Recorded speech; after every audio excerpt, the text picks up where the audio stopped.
Hey, Cutter, you want to go try a walk? Yeah. Come on. Come on, big boy. Come on. Yes, you are.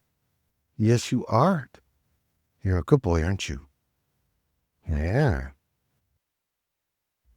Yes, you are. Yes, you are. Oh, yeah. Let's see how this goes. Okay, come here.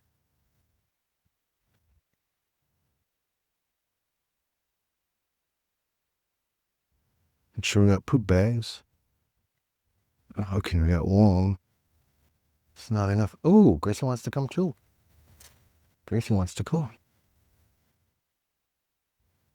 Hey, boo girl. Hi. I know you'd want to come. Come on. Let's go. Yeah, look at you. Pretty girl. I didn't think you'd want to go. You must want to go because it's sunny outside, huh? Yeah. Okay. Okay. Come on. Yes, let's go. Let's go. For what it's worth, these one tigress dog leashes are the best. I love them. I've owned a number of them. And I'm stuck with them since I first bought them about 8 years ago. And I actually, when I discovered they were so good, I ended up buying, I think, 2 or 4 extras just to make sure that I could have some in the future in case the brand ever went out of business. They're so good. All right. We are trying our first experiment with a walk and talk with Great Danes. So, I do not see much reason to show the immediate environment of my house. Oops, there's Cutter. Yes, he is. He's a good boy.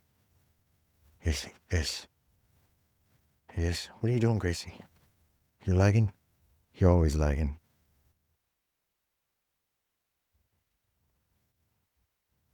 With a camera set at this angle so that you can see the dogs. Because I figure they're the main attraction here.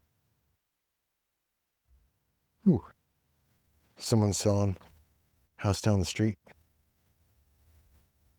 think I just saw them move out. Gracie, come on. The sun is out. It was dumping down earlier today. So one of the things I've been thinking about a lot, and I tried to write about it, but that didn't really work out very well. And I think a video is a better media format.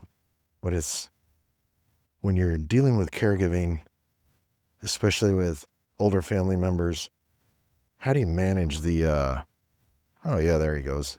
Take a pee and then throw dirt. Yep, throw bark chips. When you're dealing with family members, how do you manage the complexities of longitudinal family dynamics, i.e., all the stuff? Come on. All the stuff that's been going on for years, probably decades, in between siblings, spouses, parents and children, stuff like that. How do you, especially when later on, what I've noticed in part with stuff that I've dealt with is there's these communication dynamics that have been existent and practiced for 30, 50 years. And they're not always the healthiest or the best. And just want to give a caveat. Yeah, I know every family, every couple, every relationship has problems. Definitely aware of that. And so I'm not pointing out specific, like everybody should be perfect. No, they don't need to be perfect. But sometimes there's things that they start out small and then over time they kind of concretize, and that small thorn may actually turn into a blade, and which cuts and repeatedly hurts. Or even if it was resolved at one point, the fact that it still exists and is still there can act as an emotional trigger for somebody.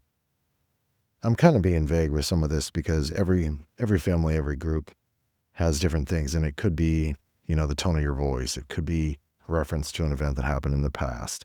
It could be a certain behavior, like not putting the toilet seat down, or you put the forks in the wrong part of the drawer, or it could be who's supposed to do what chores, or it could be which of the children are expected to do what. And, the other thing that comes with, especially over 40, over 50, and particularly in 60,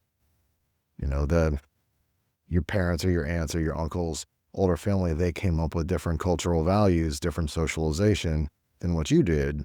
And your socialization may seem contemporary or progressive or relevant or less closed-minded than the people who are older than you in many cases. But then there's people who are younger than you that probably see you in the same way that you see your elders. And how do you balance that difference in values and or frustration with practices that can seem out of date, or relationship styles that can seem out of date, dismissive, condescending, who gets to be the boss, who gets to be in charge, why, what is that based on and rooted in? And it's always been that way. And then now you're in a situation where, hey, the person or the people who are used to having that power are not necessarily the best decision makers around. And they may still be used to having things go their way. And if it doesn't go their way, then you're obviously being rude or disrespectful or an idiot or challenging them. And many times, even when you're challenging them or you're suggesting a change, that could be a change in the diet, that could be a change in the food, that could be a change in, daily routines, that can be a change that's significant, like no longer driving the vehicle. That could be a small change in terms of, asking them to adjust their tone. And these kind of things, they may accept or they may blow up at. And when you're dealing with it, when you're working with it, how, especially, when your family's been quiet about it or tolerant of it or didn't really want to deal with it or brushed it under the carpet, or if it's been a source of constant fighting or argument or disagreement over time, when you're caregiving, that stuff, it really gets in the way, because you may need to have somebody drink more water. You may need them to do some exercises to increase their flexibility and balance. You may need them to do that. And the reason you need them to do that is so that they have their balance and don't fall and break their hip. You need them to change a few things in their living environment, like removing clutter or removing sharp pieces of furniture from the center of the floor, so they don't, if they faint, they don't fall and hit it. You may need them to, consume less sugar or consume less coffee, because it's contributing either to diabetes, or when they're drinking the coffee, then they have to pee 75 times. They don't want to pee 75 times, so they keep drinking the coffee, and then they refuse to drink water. So they get dehydrated.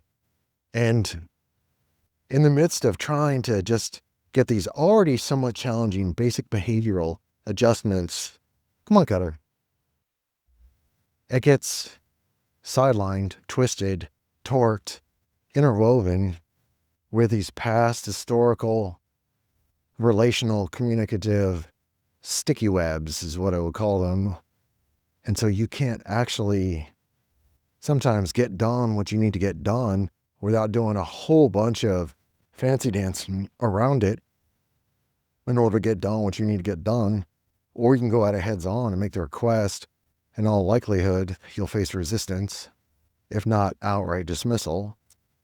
There may be anger involved, and depending on how your family deals with and processes anger, and it can range in what kind of behaviors or things are said out of it. And please keep in mind as I'm talking about this, I'm synthesizing both my own experiences with my partner and my own experiences with family members, along with friends and family of mine, as well as, stories and documentation that I've read from other caregivers and what I understand from the histories and the challenges of dealing with different forms of dementia and Alzheimer's, and from people who are, they have a family member who's terminal, but it is not, like Alzheimer's or something like that. There's a broad spectrum of experience to draw from. So it would be unwise and inaccurate to ascribe all of these things to me and my family. Please don't do that. But I do have specific concrete details from them. So you could call it autobiographical, sort of, but you could also call it blending in factual experiences, lived experiences by other people. And I think what's important with a lot of this is if you can spot the general patterns or trends and how people respond poorly to each other or how they respond effectively to each other, the kind of things that you can say or the kind of strategies that you can use and that you have available to you as possibilities, at least gives you something to think about. And it may be that for you and your family member, your spouse, your sibling, or your person, that such as one specific strategy or tool may not work. That's why it's important to have so many available to you. And, the figuring out how to navigate family communication dynamics can be exquisitely painful because it may take what was a simple ask of, will you X, like, will you please drink more water, may turn into something that may take weeks to do or weeks to make the ask. And you might be like, yo, that's dumb. Why don't you just ask? And yeah, that is something, but there's a point at which if you ask too much or if you pressure too much, then the change is not going to happen. And if you love somebody, you want them to be well. And at the same time, you want to move forward, but you also want to maintain a relationship with them. Because if you're like, yo, if you don't drink that water, you're like, F you, I'm going to leave and it's all your fault and your problem. I mean, okay, I guess you could do that, but that's kind of like a parent saying to a kid, yo, if you have diarrhea again and I'm not going to change your diaper, I'm just going to walk out. It's equally ridiculous. And in my mind, especially if there's been at least a somewhat healthy, uh, non non-abusive relationship between the family members. If there's been an unhealthy or abusive component to the relationship, I really don't know what to say. That hasn't my background or experiences, so I can't really, like, that, it doesn't compute. So, I'm sure there are plenty of people dealing with that, and I'm sure there are plenty of folks who have relevant sage advice on how to approach those things, but I'm definitely not that guy. Um, yeah, you love the sun, don't you? Yes, you do. What a good boy that you are. Yes, you are. What a good boy. Yes, Gracie's such a good girl. Is she? Yes. Are you going to lay down again? Are you going to lay down again? Oh, I think you might. So anyway, figuring out those dynamics are tricky. I honestly haven't figured out the best approach. And in some ways, it often feels like I'm doing a sale to a very specific customer.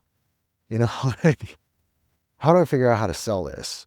And very often with suggestions, it's like, hey, well, why don't we try this? And if you don't like it, then you can say no. And sometimes that has more to do with foods or technology or tools or that kind of thing. So it's a it's a thing and it's a strategy that often works, but you can't use it all the time. And there's also the common issue that we deal with as humans, and not just our elders deal with it, is just delusion. And people who refuse to see, acknowledge, or understand that their emotions, their communication, their words, their body language, their tone is having negative impacts on other people. And, the the person doesn't want to accept responsibility for it, or they even deny that they're having that impact, or they may say it's not their fault. It's up to the person who's hearing the message and they're responding and choosing to respond that way.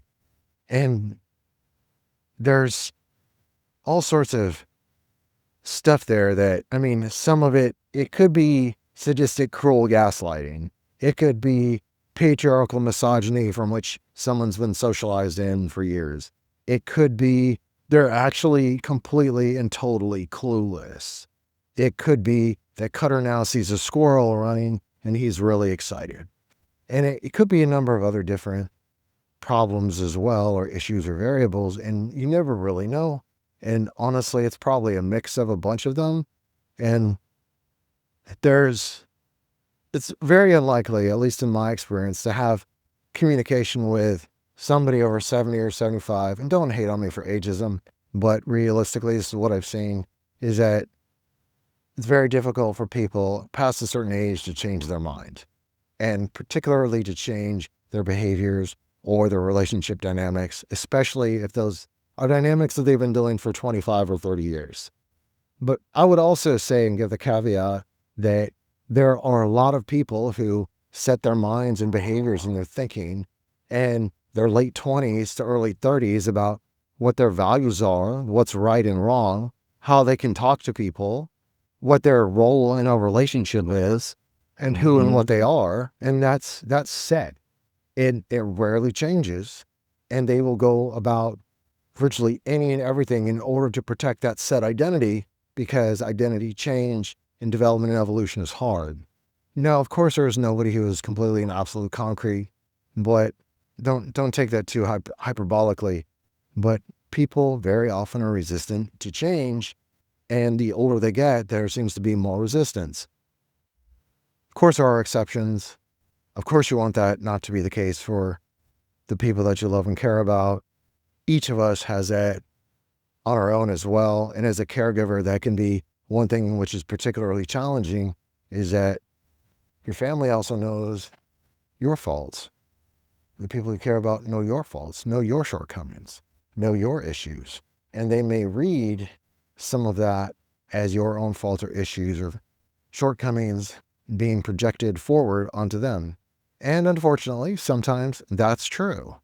And like, for example, if you've read something once and you're absolutely confident about it, and you're that kind of person who, I saw it once and I'm now confident, that could lead to some issues if you're actually not accurate. If you're somebody who can't make a decision, and doing caregiving requires a lot of effective and efficient decision making, otherwise you become thoroughly and totally exhausted within a short period of time, then, you may be perceived as that. And or when you're trying to encourage your person to do something or to change a behavior or to make a decision about a procedure or discuss relocation or finally go get that, the will or the family trust set up, that can take forever. And if you don't have efficient decision making in you, the caregiver, you can potentially extend what's already going to take some time into a much, much longer process. And something bad could happen in between. So I know this is a ramble, but this is a ramble with dogs. And Gracie has found yet another beautiful spot with a beautiful scent. And Cutter is over here trying to figure out what to do. And he doesn't really seem to be sure. But anyhow, these are some of the things that I think about, because literally on a day-to-day basis, when I'm working, with my family, there are many things that go wonderfully smoothly. There are all the, the in-jokes, the one-offs, the cultural and historical reference points that we share, the places that we went, or the things that we did. And, that's amazing and that's incredible. And there are also, there's some things where just you hear it and your back goes up. You're like, oh shit, here we go. Uh-oh. And like my mom's got a thing right now where she's like, I have a question. And the way that she says it, it could be about like, what's for lunch? It could be a very deep, disturbing question. It could be bordering sometimes on the edge of paranoia. And it could lead to a conversation that takes a minute, or it could take like, a good 45 minutes to talk to her to figure it out and calm it down. And you never know what it's going to be. So when I hear those words from her at this point, it's always like, oh God, here we go. And, I love my mom, and I love the fact that she asked questions and she encouraged us to do that. And, you know, it's just a thing where you're like, wow, could we maybe, pretty please, not ask so many questions sometimes? And then even when you give an explanation, you're not sure whether or not she's going to fully comprehend the response because of, her neurology. And that's fact. And so you're like, oh, wow, okay, here we go. And because it's somebody you care about, and you want to have effective communication with them, you want to treat them with respect, you want to treat them as an adult, but then you don't know how the neurology is operating in the brain. And if you treat them as if they're the 3 or 4-year-old, they're going to understand that and they're going to be pissed. They will be upset. And you don't want that because it's unnecessary. But then other times, how do you actually get through and finish up your conversation and get a decision made? It's really, really challenging. And it can happen multiple, if not dozens or scores of times a day.